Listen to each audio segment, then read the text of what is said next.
What up everyone, Lexi here and welcome to Train Insane Velocidrone, a video series that will teach you on how to fly your drone as well as how to polish your already existing skills. Now, without further ado, if you are not familiar with the stuff that's currently on your screen, be sure to pause it right now as it contains all the important information. Also, I just want to tell you that the April calendar is already up, so if you haven't got it already, this is how it looks like and all the information about it is down below in the description box. The calendars are every single month absolutely free for you to use and you are getting them directly to your email. So if you haven't found it, maybe check out your spam and mark it as not spam, so maybe it will not do it next time, which would be nice. But hey, let's go.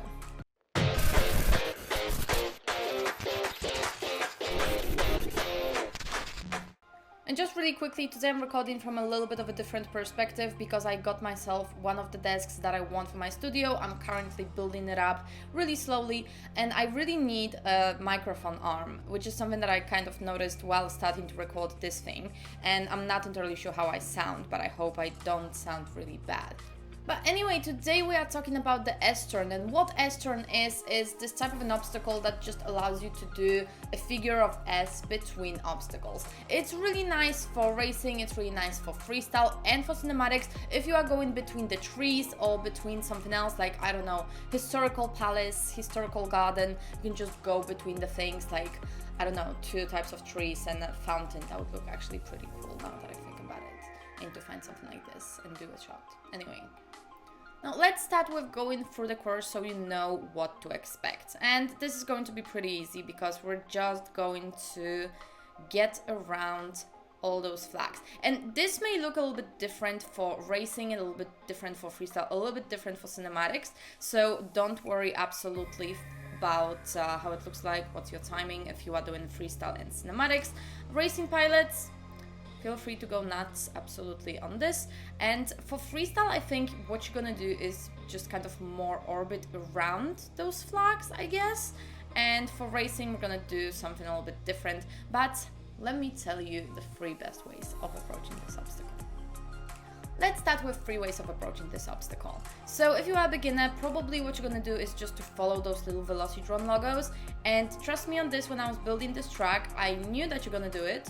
So I kind of put them as close together as possible. So when you do it, you do have to literally turn around and do it again and again. So I hope that I'm kind of forcing your hand on it. Now the whole track is finishing with a split S. If you don't know how to do a split S, there is a video in cards right now. And this is basically how you're gonna do it as a beginner. So if you see that you are too much overshooting, this is probably it. What I want you to do is just to stop kind of trying to hit those little Velocidrone signs. Now, the moment you get a little bit more intermediate, you are adding a lot of stick input. And here again, I kind of tried to force your hand because those are close enough for you to kind of see that you need to do a lot of like turning around and trying to get back into your lane and stuff like this. So I'm kind of forcing you to do the whole thing a little bit tighter. So as you can see here, I'm kind of like trying to fight it. Now what I want you to do is to just go smooth. As you can see here, we're just going to smoothly, nicely go through the whole thing without making any problems, even though we're having a prop damage now. But that happens, it's fine. And I want you to kind of do it smoothly and nicely and just showing off all of your amazing skills. Now, as you can see on this really nice table, it does work. So I wasn't using so much throttle and so much input in my third way of doing it. And this basically shows you that sometimes being fast doesn't mean being fast. And let's just talk about those timings. So if your timing is, let's say up to 38, 35 seconds, maybe you are a beginner. So what I want you to do is to either look at what you are doing, get through all of those, you know, timings, and maybe record your screen if you're kind of like too much too focused on it, and then kind of look at what you are doing. If you are really going to those little Velocidrone logos, or however it's called, markers, then try to kind of treat them more as just a pointer of where you are supposed to be going, rather than what you are supposed to be hitting. What you are supposed to be hitting is either the gate, not the middle of the gate. It's actually like, you don't want to hit the middle of the gate. That should be actually a thing.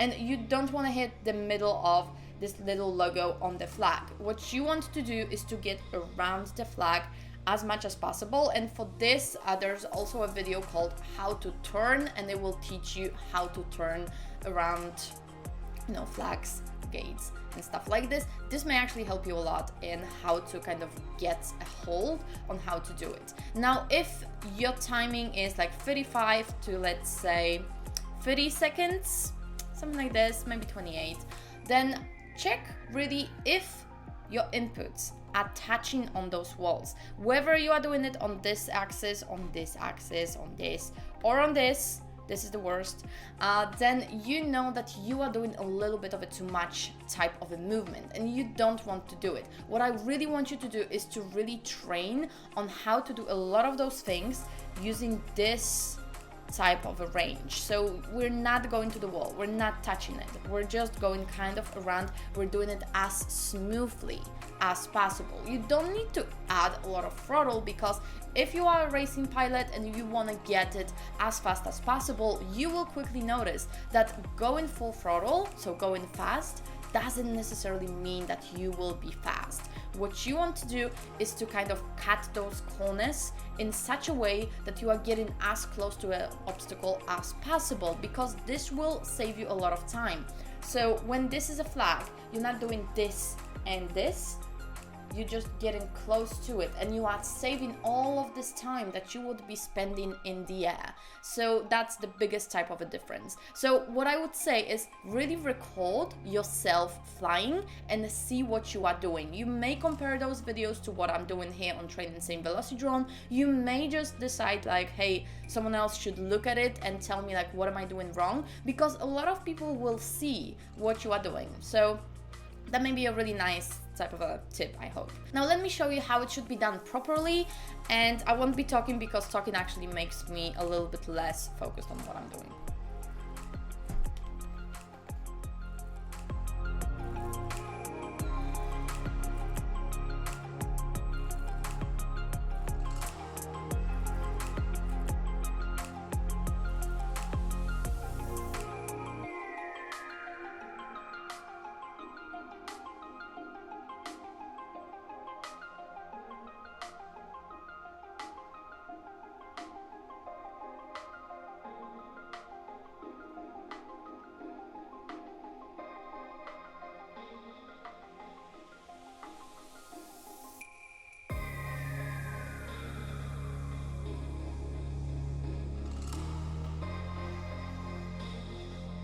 Let me go through a couple of tips for racing, freestyle, and cinematic pilots. When it goes to racing, what I want you to do is to get as close to this flag as possible. And you don't really care if it's pretty or not, you just want to be as kind of close as possible. Now, if you are a freestyle pilot, this may actually change because you want this stuff to be pretty. So what I want you to do is to get a little bit farther and try to add a little bit more of a yaw and roll control to kind of make it look super pretty and super smooth. And the same goes to cinematic pilots. So what you can do as a cinematic pilot is to kind of go really around and do this really nice farther away type of a turn. So don't absolutely care about the whole timing situation. What you can do is just to kind of train the movement of roll and yaw throughout whatever you are doing. So not close, but like far. It's low battery. That's all I had for you today, and I hope you enjoyed. And if you did, don't forget to leave this video a thumbs up to help me make algorithm extremely happy, and leave me a comment down below what do you think about the whole situation. Like, should I be telling you different tips and tricks for racing, freestyle, and cinematics in every single one of the videos? Let me know in the comments so that I know how to kind of adjust this whole situation. Also, don't forget to follow our monthly calendar to get your skills top notch, absolutely. It's absolutely for free and all the information is down below in the description box, so be sure to check it out.